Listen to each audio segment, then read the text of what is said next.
하나님 말씀 봉독하겠습니다. 마태복음 4장 18절에서 22절까지입니다.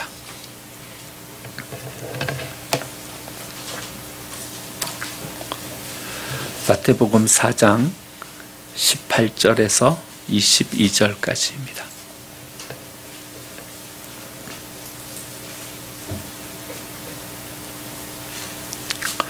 하나님의 말씀입니다. 갈릴리 해변에 다니시다가 두 형제 곧 베드로라 하는 시몬과 그의 형제 안드레가 바다에 그물 던지는 것을 보시니 그들은 어부라. 말씀하시되 나를 따라오라. 내가 너희를 사람을 낚는 어부가 되게 하리라 하시니 그들이 곧 그물을 버려두고 예수를 따르니라. 거기서 더 가시다가 다른 두 형제 곧 세베대의 아들 야고보와 그의 형제 요한이 그의 아버지 세베대와 함께 배에서 그물 깁는 것을 보시고 부르시니 그들이 곧 배와 아버지를 버려두고 예수를 따르니라. 아멘. 옆에 계신 분들과 함께 인사 나누겠습니다. 은혜의 자리에 잘 오셨습니다.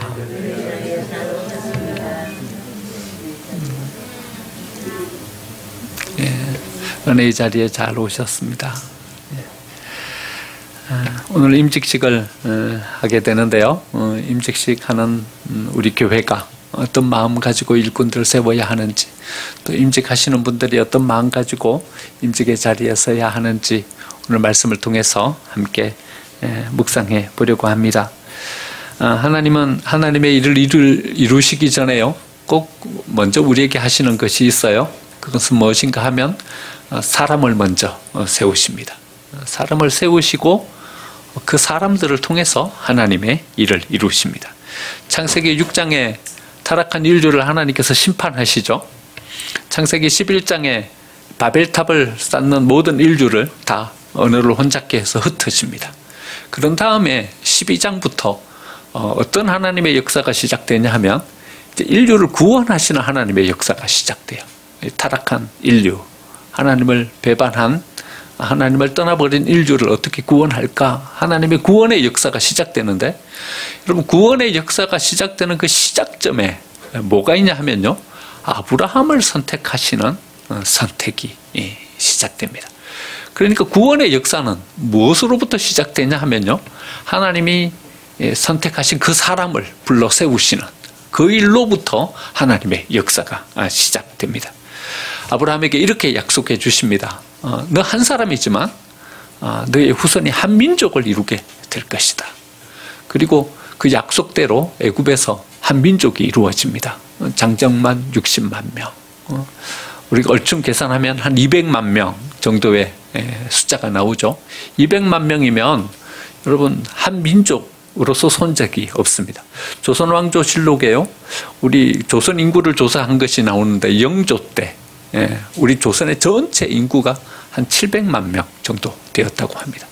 그보다도 2500년이나 더 이전의 시대였으니까는요, 200만 명이면은요, 애굽의 인구와 맞먹을 정도의 숫자였습니다.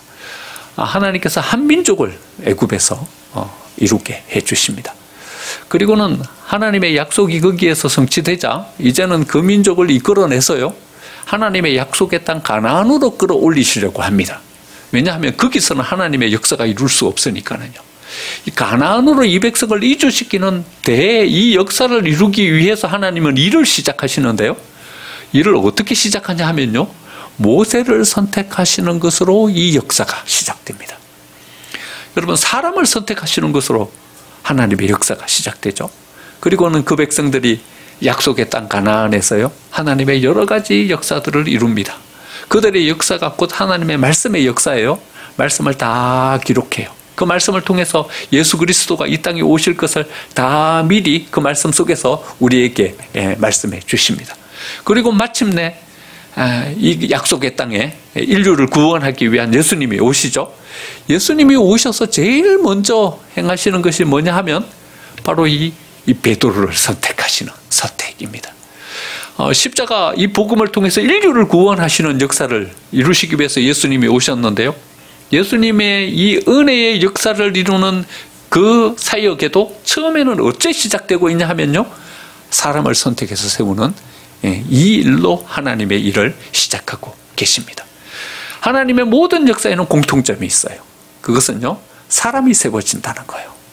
그러니까 사람이 세워지면요, 거기에는 우리가 어떤 기대를 가질 수 있는 거예요. 아, 하나님께서 여기 속에서 일하시는구나, 기대를 가질 수 있게 됩니다. 그런데요, 사람이 세워지지가 않아요. 하나님이 세우는 사람이 눈에 띄지 않아요. 그러면 거기는 기대할 것이 없어요, 여러분. 하나님은요, 사람을 세우지 않고 하나님의 역사를 이루지 않으세요. 그러니까 사람이 세워지지 않는 곳에는 하나님의 역사도 없어요. 그런데 사람이 세워지면요, 우리는 어떤 기대를 가지고 거기에 나아갈 수 있는 것입니다. 오늘 세워지는 아브라함, 그 다음에 모세, 베드로를 통해서 하나님은 어떻게 그 사람들을 세워가고 계시는지를 한번 살펴보려고 해요. 오늘 임직자를 세우는 우리 교회가 어떤 마음으로 임직자를 세워야 하는지를 이 말씀 통해서 한번 살펴보고요. 세워지는 임직자들은 또한 어떤 마음을 가지고 임직자로 세워져야 되는지를 한번 말씀을 통해서 묵상해 보려고 합니다. 하나님은 아브라함에게 이렇게 말씀하십니다. 너희 아버지 집을 떠나 내가 보여줄 땅으로 가라. 그렇게 말씀하십니다. 창세기 12장 1절에서 3절까지 보면요, 여호와께서 아브라함에게 이르시되 너는 너희의 고향과 친척과 아버지 집을 떠나, 먼저 떠나야 된다. 그래 말씀하십니다. 그리고 내가 내게 보여줄 땅으로 가라. 그러면 어떻게 되냐 하면 내가 너로 큰 민족을 이루고 내게 복을 주어 내 이름을 장대하게 하리니 너는 복이 될지라. 이렇게 축복해 주십니다. 너를 축복하는 자에게는 내가 복을 내리고 너를 저주하는 자에게는 내가 저주하리니 땅의 모든 족속이 너로 말미암아 복을 얻을 것이다. 무엇으로부터 시작되냐 하면요, 떠나는 것으로부터 시작됩니다. 고향과 친척과 아버지 집을 떠나라. 이렇게 말씀하십니다. 여러분, 우리는 몸에 밴 것이 있죠. 이에 익숙하고 좋아요. 이게 안전하고 이것이 평안해요. 그래서요, 우리의 몸에 밴 것을 우리가 떠나기가 상당히 어려워요. 익숙해진 것, 이것이 좋은지 나쁜지 여기에 대한 평가는 둘째치고요, 우리는 거기에 그냥 머물러 있으려고 하는 그런 마음을 가지고 하나님 앞에 서게 되는 거죠. 하지만 하나님은요, 이것을 평가하십니다. 우리 몸에 익숙해져 있지만 그것이 좋은지, 그것을 떠나야 하는 것인지, 간직해야 하는 것인지, 그걸 버려야 하는 것인지 하나님의 말씀을 통해서 우리에게 그것을 말씀해주고 계신다는 거죠. 그래서 우리에게 익숙해진 것이 편안하게 우리가 우리의 삶을 살아가는 것이 좋은 것이 아니라 하나님의 말씀이 그것에 대해서 어떻게 평가하고 있는지에 대해서 우리는 귀를 기울여야 합니다. 버릴 수 있어야 새 것을 얻을 수 있게 되는 것이고요, 떠나야 새로운 은혜를 경험할 수 있게 되는 것입니다. 그래서 하나님은 아브라함에게요, 떠나라. 그렇게 말씀하십니다. 초원에요, 하나의 샘이 이렇게 있었는데 그 샘에 개구리 2마리가 살고 있었어요. 부족함이 없었어요. 아무리 가물어도 이 옹달샘이 마르질 않는 거예요. 먹거리가 풍성하고 거기에 물이 있으니까 이 개구리 2마리는 거기에서 부족함이 없이 살고 있었어요. 그런데 개구리 1마리가 나는 한번 여기를 떠나보겠다 마음을 먹고서는 펄짝펄짝 그 옹달샘을 떠났어요. 떠나서 한참 뛰어가다가 누굴 만났냐 하면 황소를 만난 거예요. 한 번도 이런 황소를 본 적이 없는 거예요. 깜짝 놀라가지고 또 자기 그 우물에 같이 살던 그 친구에게 그 황소가 얼마나 대단하고 큰 것인지를 알려주기 위해서 급하게 우물로 들어왔어요. 들어와가지고 그 친구에게 이야기합니다. 내가 글쎄 길을 가다가 초원에서 황소를 만났다. 그런데 그 황소의 배가 얼마나 큰 줄 아냐? 황소의 배가 어마어마하게 크다. 그랬더니 보지 않은 이 개구리가 이게 너무 궁금한 거예요. 얼마나 큰지.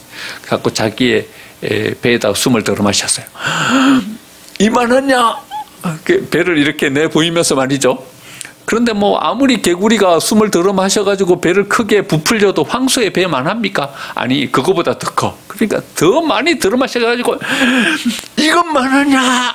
그러니까 아니, 그것보다도 더 커. 황소 배는 그것보다도 훨씬 더 커. 그래가지고 이번엔 더 많이 들어 마시다가 배가 뻥 터졌다는 동화책에 나오는 이야기입니다. 여러분, 우물을 벗어나지 않으면요, 거기에서 계속 머물러 살아가면요, 우리는 아무것도 새로운 것을 체험할 수가 없어요. 주위에 있는 사람들이 이런 얘기 저런 얘기를 해도요, 우리는 그것이 어떤 얘기인지 이해할 수도 없고요, 잘 수용하고 받아들일 수도 없게 됩니다. 여러분, 떠나야 합니다. 떠나야 새로운 하나님의 은혜를 체험합니다. 떠나야 합니다. 도전하고 새롭게 시도해야 합니다. 그래야 하나님께서 우리에게 허락해 주시는 새로운 은혜를 우리의 삶 속에 체험할 수 있게 됩니다. 여러분, 어디를 떠나야 합니까? 고향과 아버지 집을 떠나야 합니다. 편안한 곳에 안주하고 거기에 머물려고 하는 것이 우리의 본능입니다. 하지만 하나님은요, 편안한 곳, 거기서 떠나라고 말씀하십니다. 안주하고 있는 곳, 거기서 떠나라고 말씀하십니다. 새로운 비전을 가지고, 새로운 꿈을 가지고 떠나라고 말씀하십니다. 여러분, 우리가 떠나야 새로운 하나님의 은혜가 우리에게 임하게 되는 것입니다. 자신의 자아의 울타리, 그 울타리를 넘어서야 합니다. 안전한 배 안에서 안주하면 거센 파도 가운데서 우리는 보호받을 수 있을지 모르겠지만, 바다 위를 걷는 것과 같은 하나님의 은혜는 우리는 도무지 체험할 수가 없게 되는 것입니다. 자기 자신의 자아라는 이 울타리를 넘어서서 담대하게 파도치는 바다를 향해서 내딛으면 우리는 파도치는 바다 그 한가운데로 걸어갈 수 있는 하나님의 은혜의 역사를 비로소 체험할 수 있게 되는 것입니다. 어디를 떠나야 합니까? 쾌락의 자리, 죄악된 자리를 떠나야 합니다. 아브라함이 살던 그곳은 우상을 섬기는 땅이었습니다. 자기 할아버지는 우상을 만드는 사람이었다고 합니다. 여러분, 우상을 섬기는 곳, 죄악의 자리, 쾌락의 자리, 이곳에서 떠나야 합니다. 하나님께서 우리에게 허락해 주시는 약속, 은약, 그것을 바라보면서 나아갈 수 있어야 하는 것입니다. 12장 1절에서 내가 내게 보여줄 땅으로 가라 말씀하십니다. 하나님은요, 아브라함을 향한 계획을 다 세워놓으셨어요. 무작정 떠나라 라고 말씀하시는 것이 아니라 그를 어떻게 세워서 그곳에서 어떤 역사를 이루실지 모든 계획을 이미 다 가지고 아브라함에게 떠나라 말씀하고 계시는 것입니다. 그런데 떠나면요, 힘들고 어려워요. 사막의 모래 폭풍이 우리를 기다리고 있을지 모릅니다. 하지만 사막의 모래 폭풍을 뚫고 나아가야 되는 길이지만 거기에는 하나님의 보호하심이 있습니다. 거기에는 하나님의 은혜의 역사가 있습니다. 아브라함이 하나님의 말씀을 믿고 떠났지만 그의 삶은 험난하기 이를 데 없었습니다. 주위에 온갖 위험이 도사리고 있었습니다. 기근에 힘들고 어려워야 했습니다. 하지만 하나님의 손은요, 그를 꼭 붙잡고 계셨고 그를 떠나지 아니하셨습니다. 모든 기근으로부터 그를 보호하여 주셨고요, 모든 위험으로부터 그를 안전하게 세워주셨습니다. 떠나면요, 온통 생각이 뒤죽박죽 되어버립니다. 혼란함 가운데로 빠져들게 되는 것입니다. 하지만 우리의 생각이 혼란해지면서요, 기존에 가지고 있었던 모든 고정관념으로부터 이제는 벗어나서 하나님께서 우리에게 허락해 주시는 새 은혜의 언약을 붙잡을 수 있게 되는 것입니다. 하나님은 아브라함과 언약을 맺으시죠. 나는 너희 하나님이 되고 너는 내 백성이 될 것이다. 언약을 맺으면서 나아가게 됩니다. 그의 생각이 혼란스러웠지만요, 그의 생각을 깨어버리고 하나님께로 나아갔기 때문에 그는 이런 언약 가운데 설 수 있게 되었던 것입니다. 하나님께 불림받는다는 것은요, 여러분, 우리가 살던, 우리가 생각하고 있었던 우리의 익숙해진 그 자리를 떠나는 것입니다. 그래야 그 고정관념을 넘어설 수 있는 것이고요, 우리의 삶의 한계를 넘어설 수 있게 되는 것입니다. 오늘 임직하는 여러분, 또 임직자를 세우는 우리 생명생교회 성도 여러분, 우리는 어디에서 떠나야 합니까? 그것이 우리에게 하나님께서 주어지시는 질문입니다. 여러분 스스로에게 한번 질문해 보시기 바랍니다. 나는 어디서 떠나야 하는가? 여러분, 어디로 가야 합니까? 하나님께서 여러분들에게 주시는 질문입니다. 나는 어디로 가야 하는가? 각자에게 하나님께서 가라고 말씀하시는 하나님의 목적지가 있을 것입니다. 어디서 떠나서 어디로 가야 하는지를 마음속에 결단하시고 나아가는 우리 생명생 교회가 되고 임직자 여러분이 되시기를 간절히 축원드립니다. 두 번째, 하나님은요, 이제 한민족을 이루고 난 다음에 이스라엘을 다시 약속의 땅 헤브론으로 불러들이기 위해서 모세를 선택하십니다. 모세를 선택하시고 모세를 불러 세우시는 이것을 통해서 또 우리는 어떻게 세움받아야 하는 것이고 또 어떤 준비를 가지고 나아가야 하는지를 한번 살펴보겠습니다. 하나님은요, 불타는 떨기나무 가운데서 모세를 만나십니다. 출애굽기 3장 1절에 보면요, 모세가 하나님의 산 호렙에 이름에 그가 보니 떨기나무에 불이 붙었으나 그 떨기나무가 사라지지 아니하는지라, 이렇게 말씀하십니다.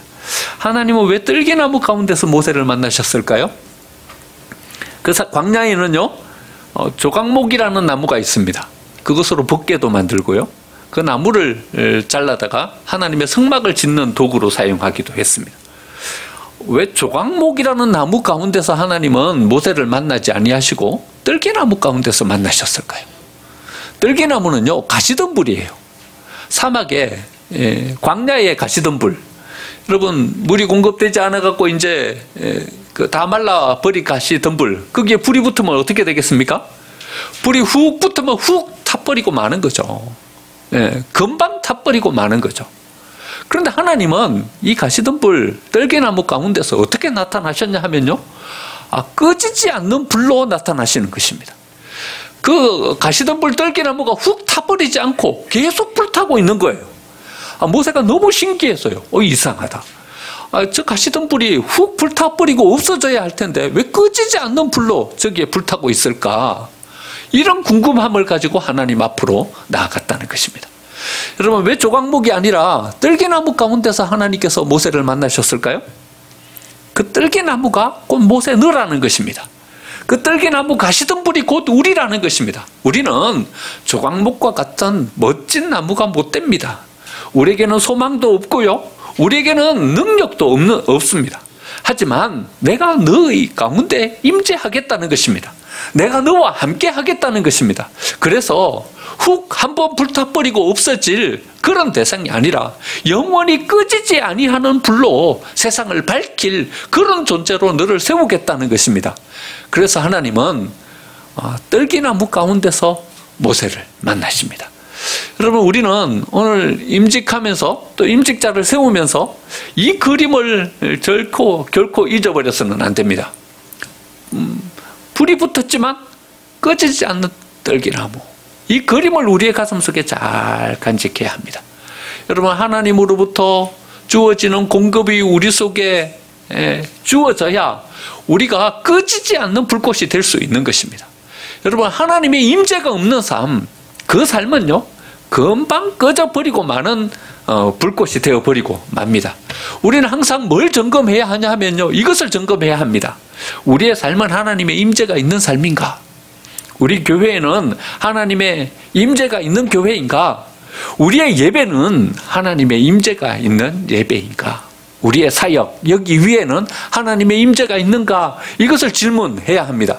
하나님의 임재가 있다면 그것은 잠깐 불타고 없어져 버릴 그런 사역이 아니라 영원히 세상을 밝힐 사역이 되는 것입니다. 하나님의 임재가 있는 삶인지를 우리는 점검해야 합니다. 두 번째, 하나님은요, 신발을 벗고 하나님의 지팡이를 손에 잡으라고 말씀하십니다. 출애굽기 3장 5절 보면요, 이리로 가까이 오지 말라. 내가 선 것은 거룩한 땅인 내 발에서 신을 벗어라 말씀하십니다. 여러분, 우리 이미 한번 묵상해 봤듯이요, 신발을 벗는다라는 것은 자기 권리를 포기하는 것을 의미합니다. 자기 힘을 내려놓으라고 우리에게 요청하십니다. 왜 하나님은요, 모세에게 신발을 벗으라고 하셨을까요? 왜 하나님은 모세에게 너의 권력, 힘, 의지 그거 내려놓으라고 그래 말씀하셨을까요? 왜 하나님은요, 우리에게 우리의 권리를 포기하라고 말씀하실까요? 하나님은 우리 인정 안 해주시는 겁니까? 하나님은 우리를 존중해 주시 아니하시는 겁니까? 우리 무시하는 것입니까? 그게 아니라 하나님께서 우리를 향하여서 그거 내려놓으라고 말씀하시는 것은요, 그것 가지고는 안 된다는 거예요. 그것 가지고는 안 된다는 거예요. 너는 애굽의 왕자였었지만 네가 애굽의 왕자였었던 그 과거의 경험, 그것 가지고는 출애굽의 역사 못 이룬다, 이래 말씀하시는 거예요. 지금까지 네가 외교적으로 군사적으로 많은 것을 배웠고 정치 외교적인 많은 것들을 배우고 있겠지만 그것 가지고는 이 이스라엘 백성들을 애굽에서 못 이끌어낸다.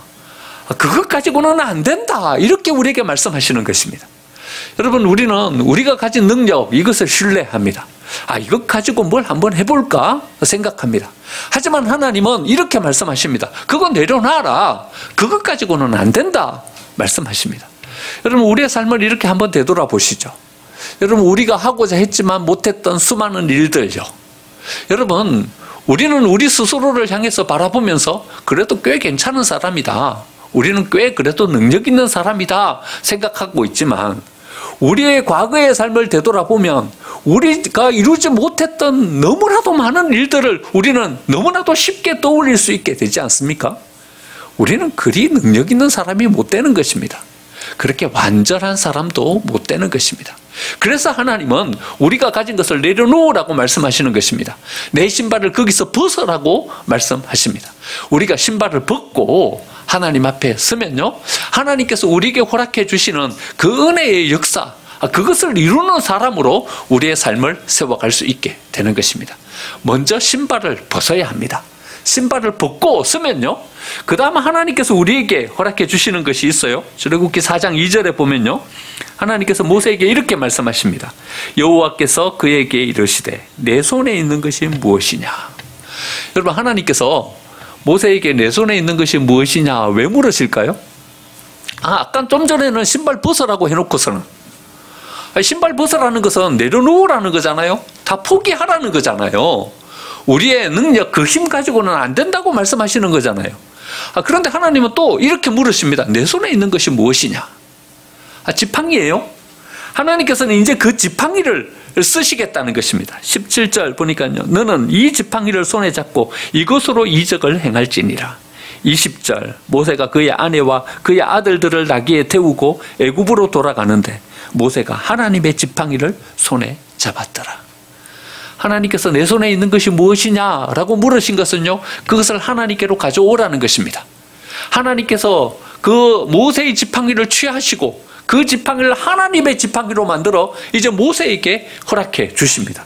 우리 손에 있으면 그것은 양치는 도구에 불과합니다. 그것을 하나님께 드렸더니 하나님의 은혜의 역사를 이룰 하나님의 지팡이가 되었습니다. 오병이어의 기적을 우리는 잘 기억하지 않습니까? 어린 아이가 가진 작은 물고기 2마리, 보리떡 5개의 도시락, 그것은 한 아이의 한 끼 식사밖에 안 되는 것이었습니다. 그 아이의 손에 있었을 때 그것은 한 끼 식사밖에 안 되는 작은 것에 불과했지만 그것을 하나님의 손에 올려드렸더니 5,000명이 먹고도 남는 넉넉한 하나님의 은혜의 역사가 되었던 것입니다. 우리 손에 붙잡고 있으면 이것은 아무것도 아닙니다. 그냥 우리가 우리의 삶을 살아가는데 사용할 작은 도구에 불과한 것입니다. 하지만 그것이 하나님의 손에 들여지면 그것을 통해서 하나님의 은혜의 역사를 이룰 도구로 쓰임받게 되는 것입니다. 하나님께서 우리의 신발을 벗어라 말씀하십니다. 신발을 벗고 우리의 권리를 포기하면 이제 하나님께서 우리에게 뭘 허락해 주시냐 하면 하나님의 지팡이를 우리의 손에 들려주십니다. 그것을 통해서 하나님의 은혜의 역사를 이룰 수 있도록 우리의 삶을 이끌어 주시는 것입니다.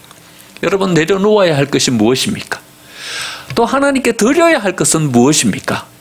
우리의 삶 가운데 그것을 구분하고 서서 우리가 내려놓아야 할 것은 내려놓고 하나님께 드려야 할 것은 하나님의 손에 올려드려서 그것을 통해서 우리의 삶을 새롭게 세워갈 수 있어야 하는 것입니다. 모세의 인생에는요, 3가지 자리가 있습니다. 첫 번째는요, 바로의 왕궁에서 40년입니다. 멋진 삶이었죠.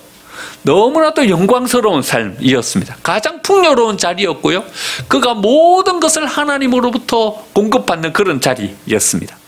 하지만요, 이 삶은 모세의 하이라이트가 되는 삶은 아니었습니다. 그저 모세에게 필요한 모든 것을 공급받는 공급의 자리였습니다. 그 다음 40년요, 40세부터 80세까지 그는 광야로 내쫓기게 됩니다. 여러분, 바로의 왕궁에 서 있다고 영원히 바로의 왕궁에 살지 못합니다. 여러분, 이것을 잘 아는 것이 인생의 지혜입니다. 여러분, 지금 평안하십니까? 그 평안함이 여러분의 인생 끝까지 갈 것 같습니까? 그렇지 않습니다. 여러분 지금 안정되십니까? 그 안정이 여러분 인생 끝까지 계속 갈 것 같습니까? 여러분 그렇게 생각하고 있다면 우리의 인생은 필패하고 맙니다. 우리의 인생은 어디에 맞닥뜨리게 되냐 하면요, 광야에 맞닥뜨리게 되는 것입니다. 광야의 삶, 힘들고 어려운 삶이었어요. 모세가 자기의 가진 모든 것을 내려놓을 수밖에 없는 그런 삶이었습니다. 하지만 힘들고 어려운 광야의 삶, 그것은 앞으로 모세가 세워질 모세의 하이라이트의 삶을 준비하는 삶이었습니다. 모세는 80세에 하나님의 부르심을 받고 씁니다. 여러분 벌써 수염이 희끗희끗 휘어진, 머리카락이 희끗희끗 휘어진 노인이었지만 하나님께서 모세를 통해서 드디어 역사하시기 시작합니다. 모세의 하이라이트의 삶은요, 80세부터 120세까지의 이 삶이 모세의 삶에서 가장 멋진 하이라이트의 삶, 그가 하나님으로부터 쓰임받는 삶이 되는 것입니다. 여러분 하나님의 임재가 거기 위에 임하니까는요, 모세가 하나님으로부터 쓰임받는 삶이 됩니다. 여러분 우리는 뭘 점검해야 되냐 하면 우리의 삶에 하나님의 임재가 있는 삶인지를 점검해야 합니다. 하나님께서 그의 손에 지팡이를 돌려주시니까요, 그 지팡이를 통해서 하나님의 은혜의 역사를 이루는 삶을 삽니다. 여러분 우리는 두 번째로 뭘 점검해야 되냐 하면요, 우리 신발 벗었는가 점검해야 하는 것이고요, 하나님의 지팡이를 우리 손에 붙잡고 있는가를 점검해야 하는 것입니다. 마지막으로 하나님은요, 이제 모든 것을 다 이루십니다. 그 땅에서 말씀을 기록하시고요, 이제 하나님의 구원의 역사를 이룰 모든 준비를 갖추시고 난 다음에 예수님을 이 땅 위에 보내주십니다. 마태복음 4장 말씀하시되 나를 따라오라, 내가 너희를 사람을 낚는 어부가 되게 하리라. 여러분 하나님께서 예수 그리스도를 이 땅에 보내주시고요, 예수님이 이 땅에서 그 사역을 시작하시면서 첫 번째로 하는 사역 또한 어떤 사역인가 하면요, 사람을 불러 세우는 사역입니다. 사도들을 부르시고요, 그 제자들을 세우시면서 이 복음의 십자가의 은혜의 역사를 이루어 가십니다. 하나님은요, 왜 안정된 삶을 살아가는 아브라함을 거기서 불러내셨을까요? 그리고는 광야를 통과하게 하시고요, 이 척박한 땅, 그 약속의 땅에 그를 세우십니까? 오늘 우리가 읽은 본문요, 예수 그리스도의 십자가 복음의 역사, 이것을 이루시기 위해서 아브라함을 거기서 불러내서 세우신 것입니다. 왜 신발을 벗고 하나님의 지팡이를 손에 잡으라고 모세에게 명하시면서 모세를 다시 세우십니까? 모세를 통해서 한 민족을 이루시고요, 그 민족이 약속의 땅에서 세워져서 말씀을 기록하고 다시 오실 예수 그리스도 그분을 준비하게 하기 위해서 모세를 부르시고 세우는 것입니다. 그리고 마침내 하나님이 이 땅 위에 이루시려고 하는 궁극의 목표인 인류 구원의 역사를 이제 예수 그리스도를 통해서 이루시고요, 예수님은 그 사역을 베드로를 세워서 베드로를 통해서 이 모든 은혜의 역사를 이 땅 위에 편만하게 세워 가시는 것입니다. 여러분 우리가 세움받지만요, 아브라함처럼 세움받지만 우리는 무엇을 바라봐야 되냐 하면요, 오늘 본문 이 베드로를 부르신 이 부름을 우리는 바라봐야 하는 것입니다. 우리는 모세처럼 세움받지만요, 여러분 모세가 세움받은 목적은 궁극적으로 어디를 지향하면서 세우게 되냐 하면요, 예수 그리스도의 십자가의 복음, 베드로를 세워서 사람을 낚는 어부가 되게 하리라 하는 이 약속을, 이 은혜의 사역을 이루기 위해서 모세를 불러서 그렇게 세우시는 것입니다. 하나님께서 우리를 불러 세우시는 세움의 방법은 다 다를 것입니다. 우리에게 말씀하시는 말씀도 다 다르고 요구도 다 다를 것입니다. 하지만 우리가 지향해서 나아가야 될 우리의 궁극의 목적은 바로 하나님의 십자가의 복음의 역사, 이것을 완성시키는 자로서 우리의 삶을 세워가야 합니다. 예수님은 사람을 세우셔서 그 십자가 복음의 역사를 이 땅 위에 변만케 하시고 모든 구원의 역사를 완성시키십니다. 여러분 아브라함을 불러 세우시는 그것을 통해서요, 여러분 우리는 무엇을 꿈꿀 수 있냐 하면요, 이스라엘이라는 한 민족이 이루어지는 것을 바라보고 꿈꿀 수 있게 됩니다. 모세가 하나님 앞에 세워지는 그것을 보면서요, 우리는 무엇을 꿈꿀 수 있게 되냐 하면요, 400년 동안 종살이 하던 그 이스라엘이 이제는 해방되어서 약속의 땅에 세움받는 이것을 꿈꿀 수 있게 되는 것입니다. 베드로가 세워지는 이것을 바라보면서요, 예루살렘 교회가 서는 것을 꿈꿀 수 있게 되는 것이고요. 사도 바울과 바나바가 하나님 앞에 불림받는 그것을 통해서 우리는 안디옥 교회가 세워지게 되고 이 복음의 역사가 전 세계로 퍼져가는 것을 우리는 꿈꿀 수 있게 되는 것입니다. 여러분, 오늘 우리는 하나님의 사람들을 세우는 임직식을 앞두고 있습니다. 여러분, 꿈꾸고 계십니까? 여러분, 아브라함이 세워지면서 이스라엘을 꿈꿀 수 있게 해주셨잖아요.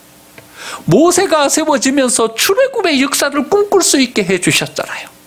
우리도 하나님의 사람들을 세우면서 꿈꾸어야 하는 것입니다.